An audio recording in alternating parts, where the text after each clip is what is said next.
Hi, my name is Andrew Spieler, and I was the first assistant director for RocketJump the show on Hulu. And we're going to talk a bit today about how to break down a script.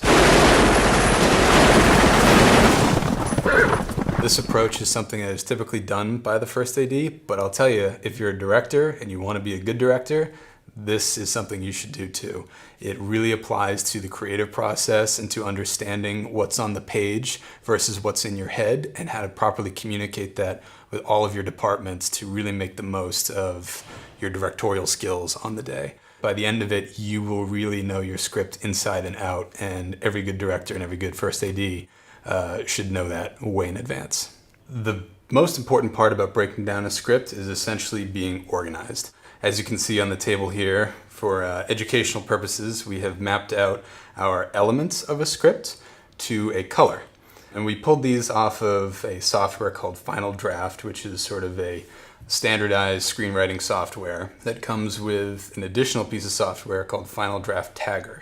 Tagger is essentially a way to go in and do what we're about to do physically in a software sense. You can feel free to use whatever colors you want when you're breaking down your script, as long as you've assigned a value for them and you know what that value is. So just real quick, these are some of the elements that you're going to be looking for that most of the time you're going to find in any kind of a script. Obviously, if you're doing a special genre script that has an element that's not on this table, you just add it and assign a color to it. You may not need some of these, and that's fine, but it's good to sort of have a sense of what you're looking for initially as you go through. And we're going to use High Plains Drifter, as you may remember from the show, as the example today.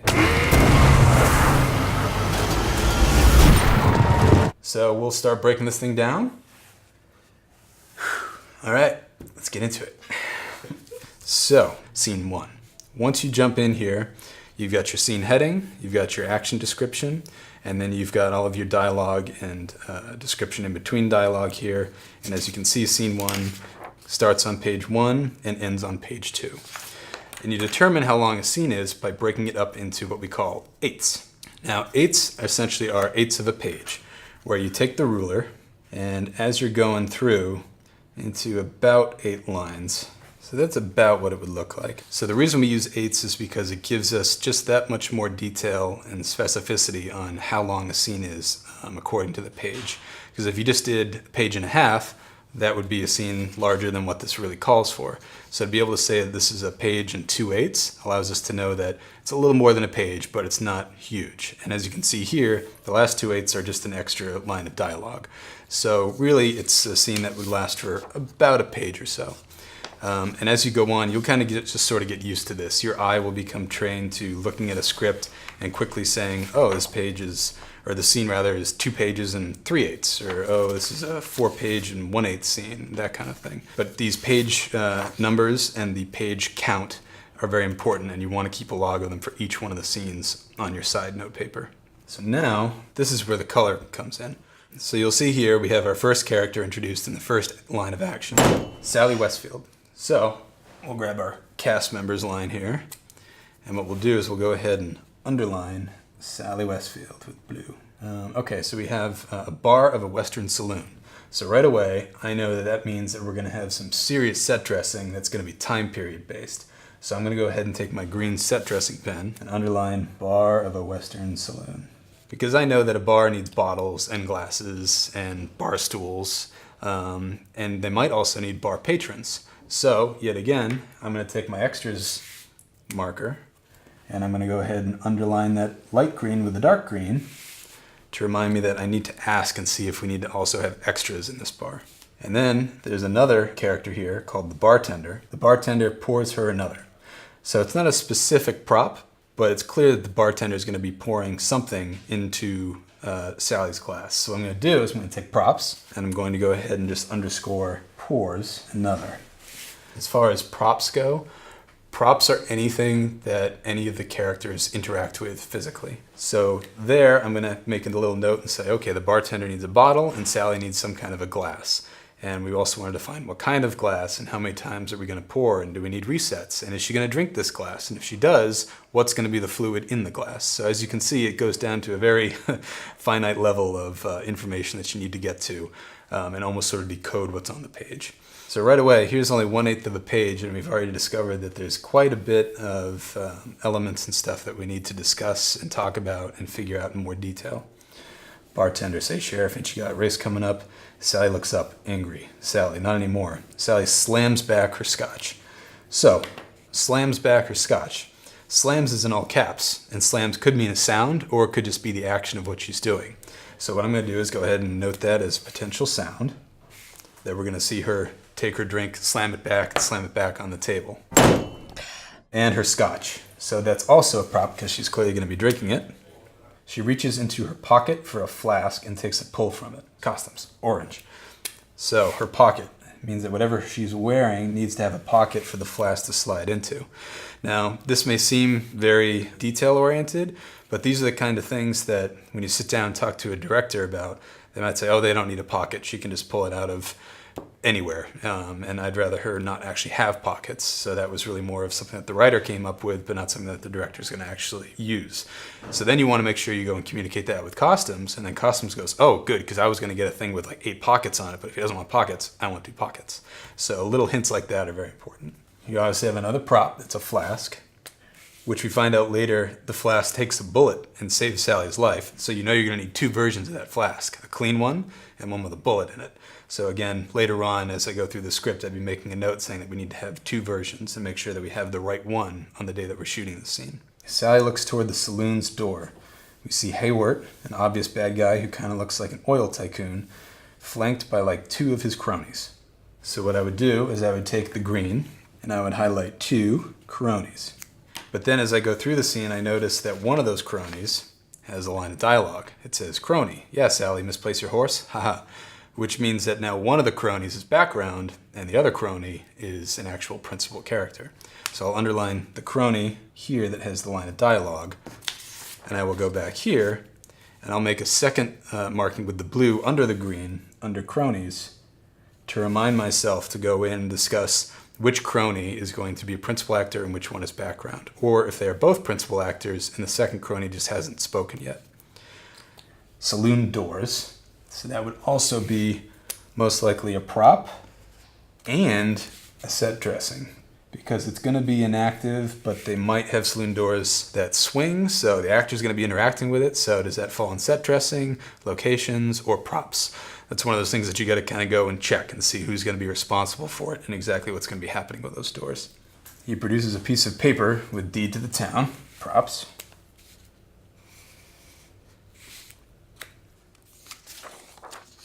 The entire saloon laughs, okay? So this is again going to be extras. We have to figure out how many saloon members there are, and laughs is going to be sound. Exactly who's laughing and how many are laughing is actually an important detail that you want to ferret out. So we're going to jump ahead to a couple of different scenes that have some unique elements to them, just so you can get a sense of what else might be a stunt or a special effect, and there were plenty in High Plains Drifter, so we're going to take a look at those. In scene 4, Sally opens the door to her house, raising her oil lantern, obviously a prop. Sally sees her entire family has been shot and are dead, face down in their soups. Now, that may seem like a simple enough description, but there's actually a lot to be mined from this. How many people are in her family? If they're shot and dead, are we seeing blood? If they're face down in their soups, are their faces submerged in liquid, which would actually be a stunt, especially if we have kids on set who need to put their face in water. And most ADs will tell you that a stunt is anything more than a walk. And maybe we're running someplace that's got gravelly stone and it's actually harder to run than you realize. So what I'm going to do is I'm going to go ahead and put face down in their soups as a stunt. And I'm going to go ahead and take special effects and put that under been shot and dead. Just in case there's any kind of a blood gag or special effects makeup that we need to worry about. And usually what I do too is I'll also list makeup with any kind of special effects makeup type work.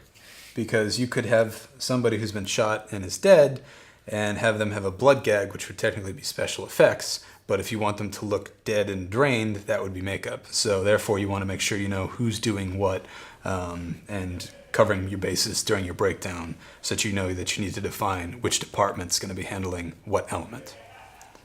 Here we have a cavalry saber. It says Sally catches up to the female crony of Haywart's. The two of them bump each other for a bit until Haywart's crony produces a cavalry saber and swats at Sally with it. Sally dodges to the side and holds on for dear life, barely clinging onto the side of her horse. She opens the saddlebag and produces a whip. Now, not only is this a major stunt, but also involves animals doing a stunt, and stunt riders and weapons. So something we also don't have here, I believe, in the element breakdown, which I usually do make, is a list for prop weapons, or just weapons in general. Technically, they would fall under props, but I usually categorize them into a special prop category, because on larger shoots, props are not going to be responsible for any weapons or guns. It's going to be a weapons wrangler. So in this case, I will use the black, and I'm going to underline cavalry saber and whip. And I'm going to put a star next to these. So that way I know when I'm going back through that we really need to talk about the saber, and if it's going to be rubber, or if it's going to be real, or if it's going to be plastic, what it does, how it's being held, how it's coming out, if it's got any kind of a sharp edge to it. And then same thing with the whip. How long is the whip? Does it really need to actually whip onto the saber? Is that going to be a special effect? Where is the whip going to be on the horse? All these sort of questions have to come up and be answered before you step on set, because if you're figuring that out on set, it's already too late and you're going to burn a lot of time trying to come up with how it's going to work. If you're doing something, say like a feature or a short that has more than one story day in it, you want to go through and define for yourself at which scenes the story days start and then where they end. And what you'll do is you'll have your story day list, and then you're going to want to go ahead and run it and cross-check it with your other departments. You want to check with costumes, and you want to check with makeup and see if they have different story days or if they have multiple looks for a given character within the same story day. Die Hard is a really good example of this. His white shirt that Bruce Willis wears at the start of the film to the end has multiple stages, and even though the whole film takes course over one night, the costume department had very particular looks of dirtiness and actually had different shirts that weren't white anymore. They were like a gray. So that as the character progressed and the arc progressed, so did what he was wearing, which gets to be the really fun part of storytelling when you start using these elements to your advantage to convey story and character. So there is a level of creative liberty as you're doing this process. It's not all tedious. It's really thinking about what's happening in the scene, and again trying to read between the lines and making notes about it to bring up to make sure that you've talked about it before you get there.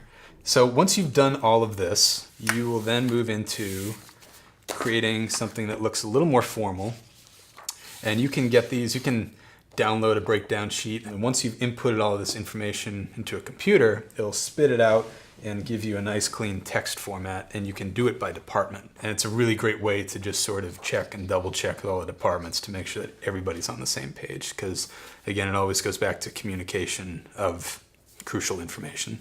So I hope that this was helpful. There's no right or wrong way to go about how to breaking down a script as long as you're thorough and detailed with it.